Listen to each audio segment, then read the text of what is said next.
You're listening to Toronto's #1 real estate podcast, powered by Watson Estates. The most successful local real estate investing starts right here, right now. Here's your host, broker, investor, and social media influencer, Bradley Watson. Good morning, investors. Bradley here from Watson Estates, and I'm so excited you could join us here on Toronto's #1 real estate podcast. We continue to put out awesome content on a daily basis, but here's the thing. This isn't just scripted. This is unscripted, unfiltered, and what we do is go through articles and walk you through what we're learning as we're learning it. And today I think is going to be probably one of our more underrated podcasts this month, and I'm going to tell you why. We did a podcast last week, and it was a mid-April market update video, which is getting a ton of traction. And if you haven't checked it out, please do so. Go check that out. But today we are actually doing a third week of April update. And the reason that I think this one's more important, first of all, is more relevant to how we stand today.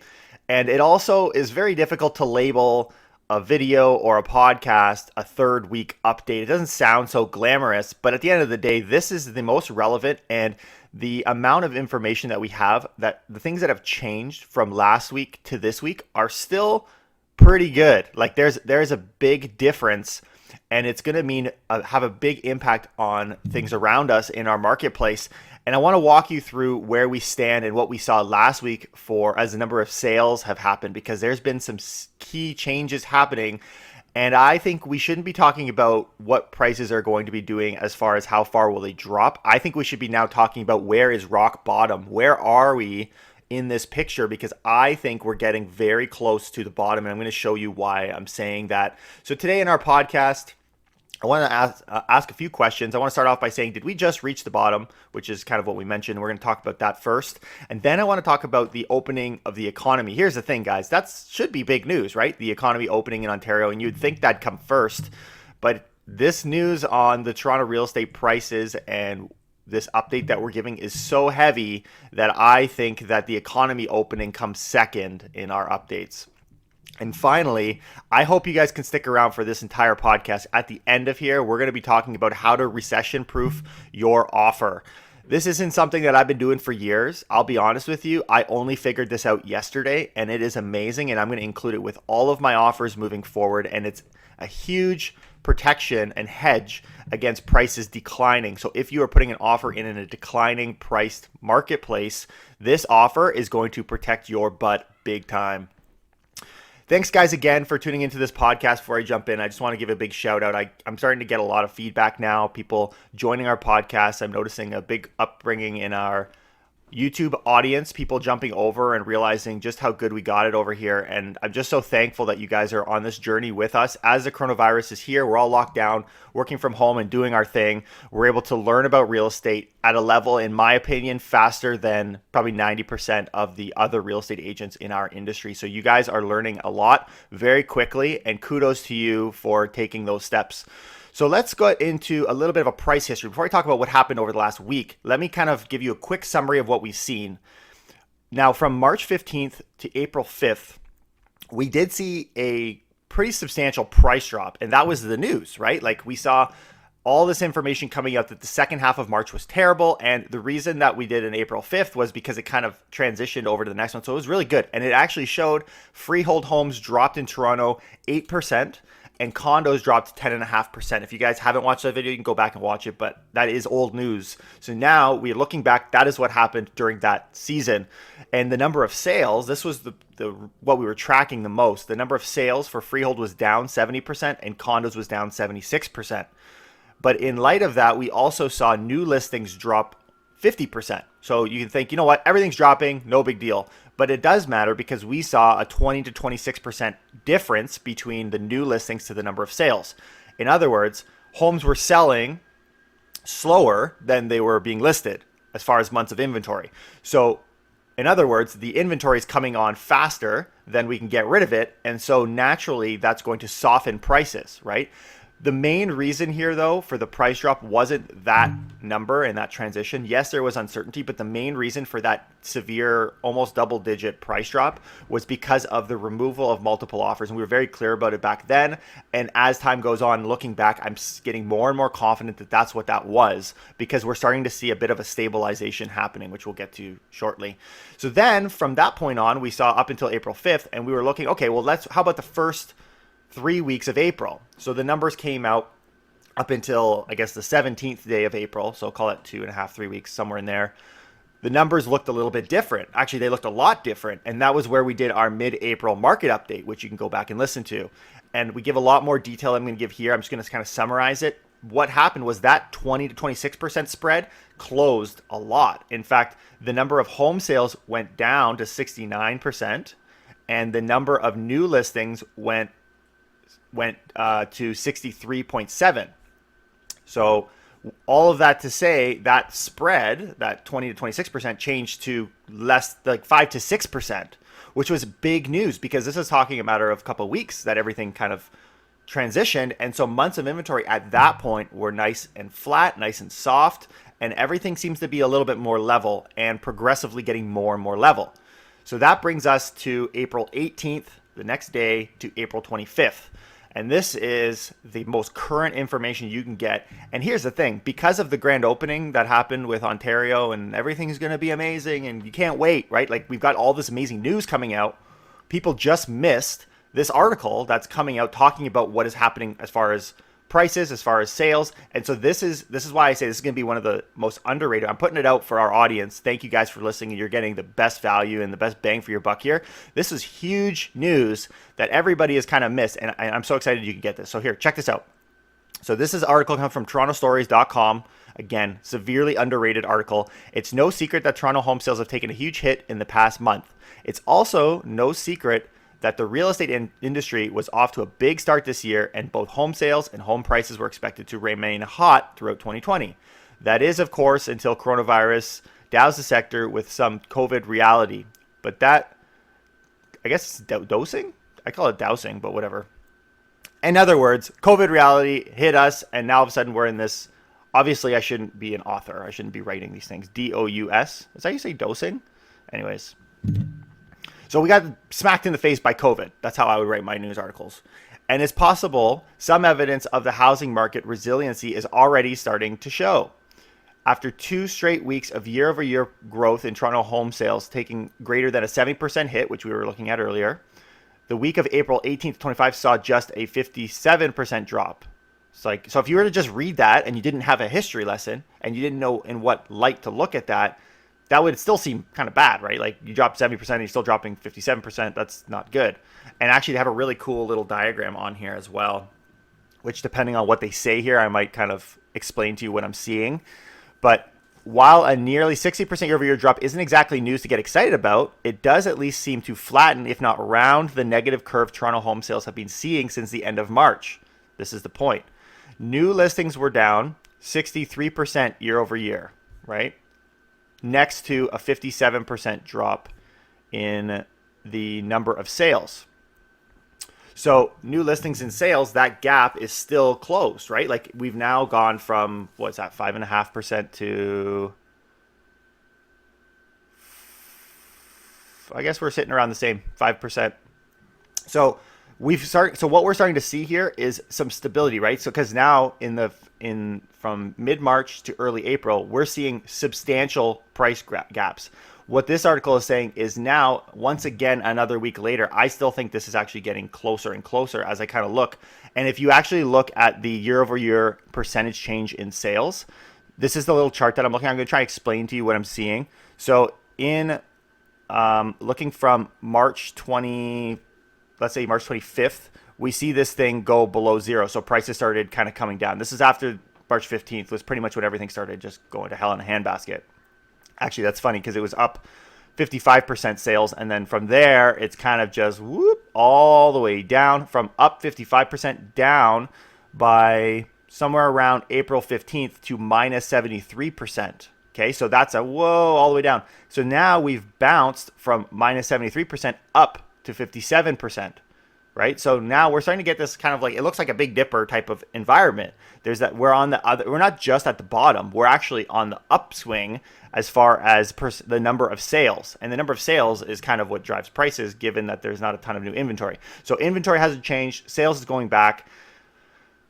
Without kind of beating this thing to death, just to explain to you guys that from what I'm seeing, at least as far as the number of sales percentage year over year, we're starting to see now that it's actually on an uptick.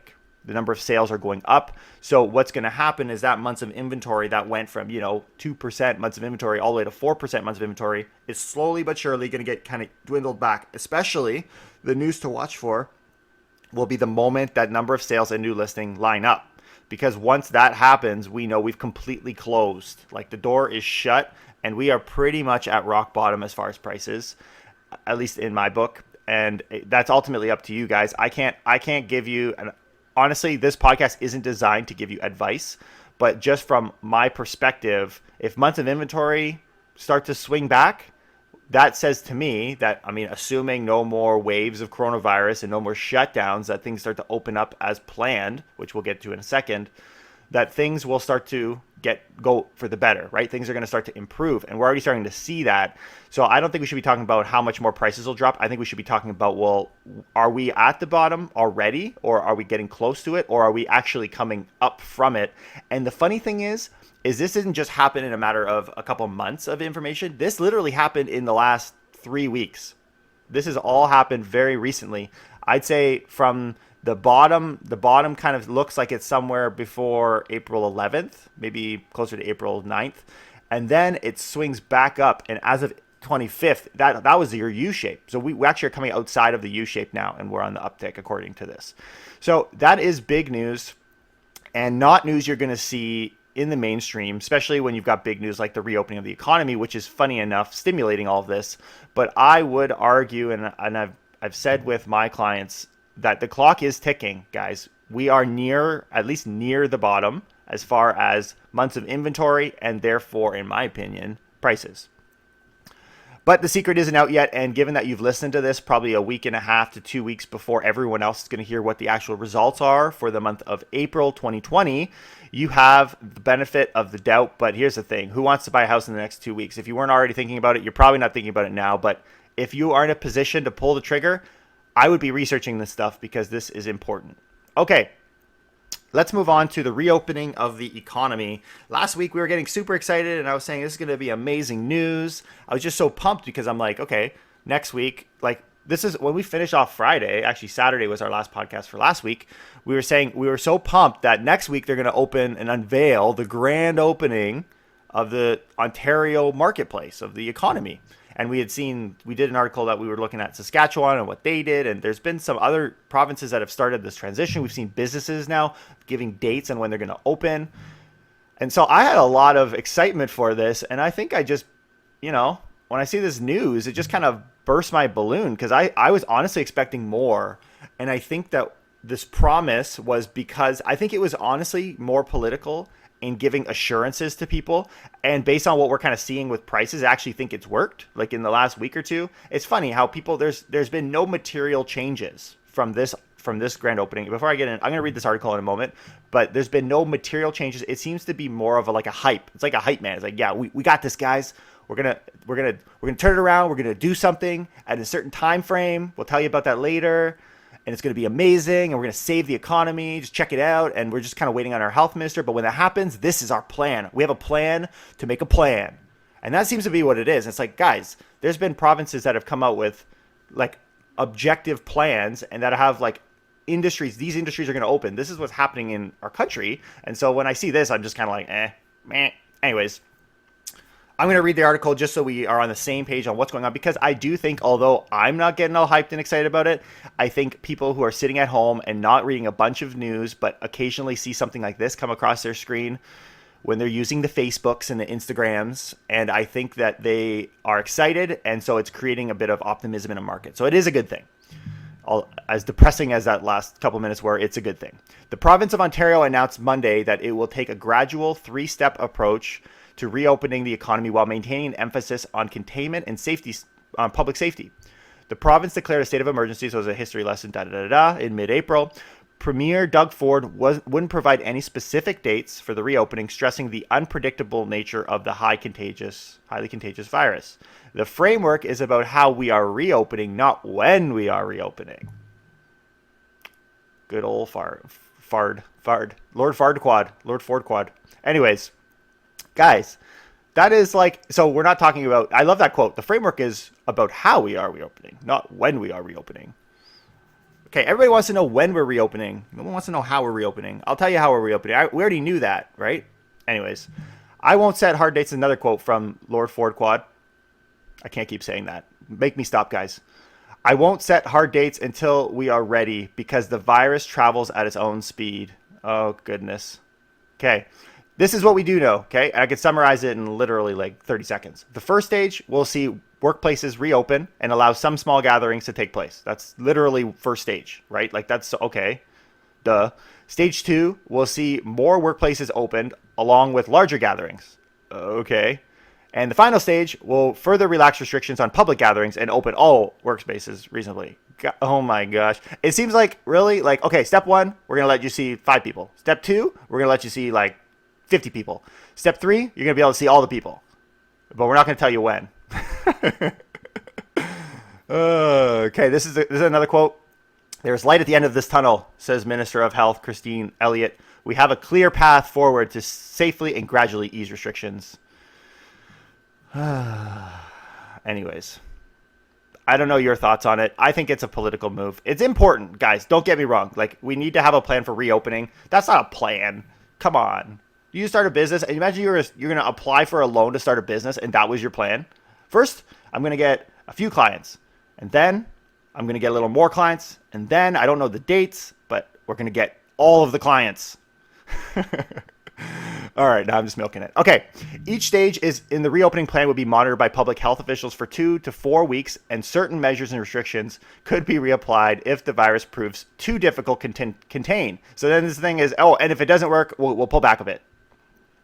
Shuttered businesses that meet or modify operations to meet public health and safety standards will be among the first to reopen. Some parks will reopen and more people would be permitted to attend certain events like funerals. Good.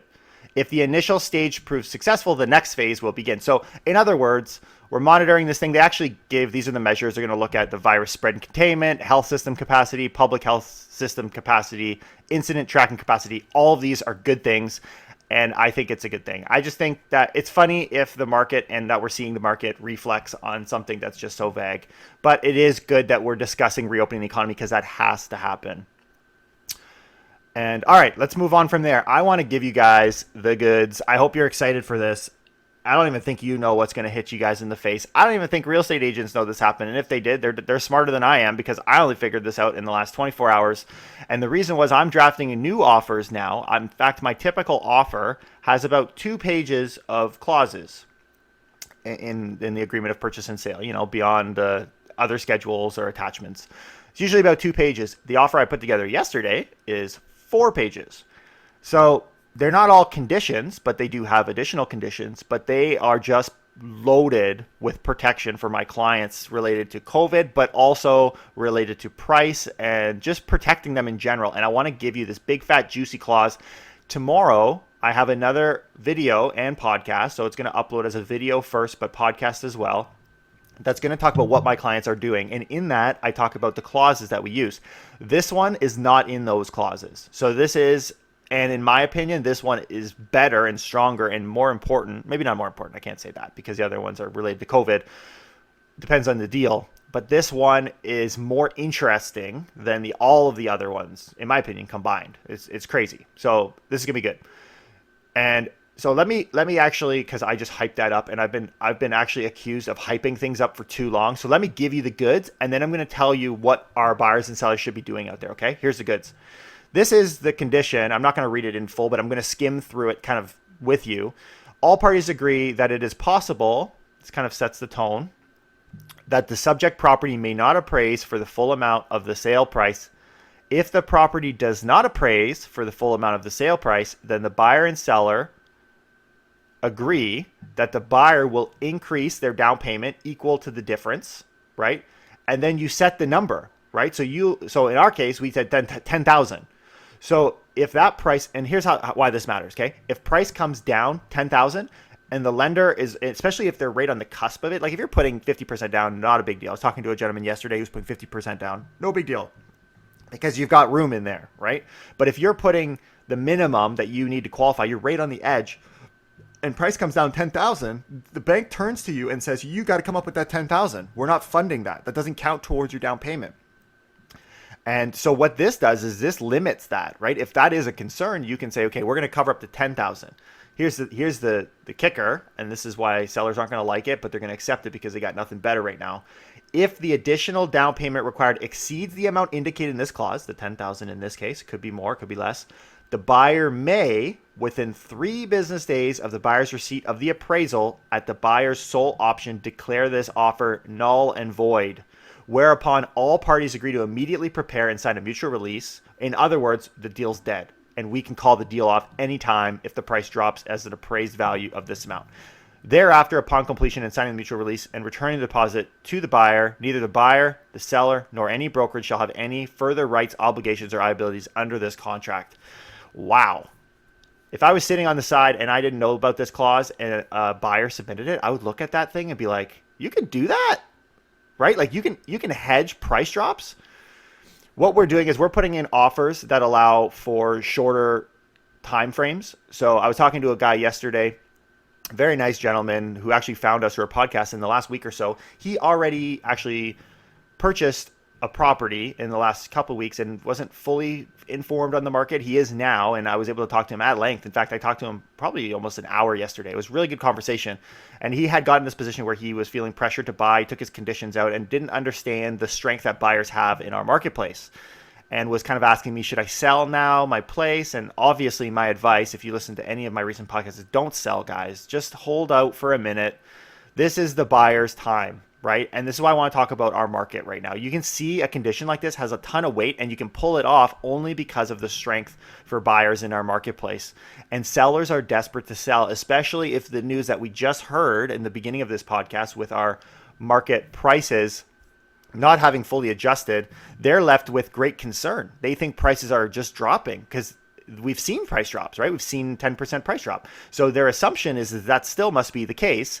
But wait a minute, we know better, right? We know that the stats in the last couple of weeks are actually calling for a little bit more of a flat market, which means that in theory, a price that we saw a week ago should be pretty close to the value it is today, right? In some cases, actually higher. We've seen some list prices going up as well. So that said, if you want to come in and still get your discounts, people are comfortable with the discounts in fear that the prices are going down. Not everybody, because people are learning. They're learning and they're learning quickly. So let's be proactive here. But people are seeing that the discounts don't count. So now what we're doing is, let's say we drop the price by an extra 15,000, right, in order to get that price discount. But then we also say if the price drops an extra 10,000, so you're covering yourself twice. Right? You're covering both sides here. You've got your side on the discount. So if the prices do go down 10,000, you're covered. But then you've also got on the appraisal side, which, let's face it, is subjective. I've got to work with these appraisers, but ultimately I've seen such fluctuation in appraisals, and I'll tell you guys about that down the road because I don't want to kill you guys with stories today. But down the road, appraisers, I have had hard times with them, and they have been a thorn in my side, to say the least. And so this allows for additional protection and very heavy protection. And so my analogy is, just as a final thought here, is kind of the idea of the stock market. If we look at what the stock market, for any of you who are familiar with the stock market, a lot of you are investors, so hopefully you are. Go check it out quickly. Go jump on the investor app and look at it. You guys all know when the prices started dropping like flies, we wanted to get out of that market, right? Like there's no doubt we wanted out. And I mean, for me and my investments, I was pulling out, but not everyone was in tune with that. And so we found that even in the last little bit, let's say when it kind of reached that low, people were saying, well, should I be selling? Should I be selling? Should I be selling? And the thinking is this, guys, it's too late. Like, don't sell now, right? Like if you're going to sell, you got to move fast or just wait, right? Because you don't want to be selling now. And then now all of a sudden we're seeing prices come up in a quick recovery marketplace, which is what we're seeing in the stock market, and most likely, and based on what I'm seeing, are seeing in the local Toronto real estate market. So don't sell at the bottom. Wait until you're comfortable. Wait until you've got that time. But at the same time, you all know you wanted to be buying at that bottom of that stock market, and that one maybe moved a little bit too quick for you, but the real estate market in Toronto is not. We're talking weeks here, not days. I'm going to leave it there. You're listening to Google's #1 podcast for the Toronto real estate market, and I'm so excited you could join us, and I will see you guys again tomorrow morning with another podcast and great information. Leave us a comment, leave us a review. I love you guys, and I appreciate all of the support as we continue to learn and grow in our ever-changing real estate market. I'll see you next time. Take care and keep it real.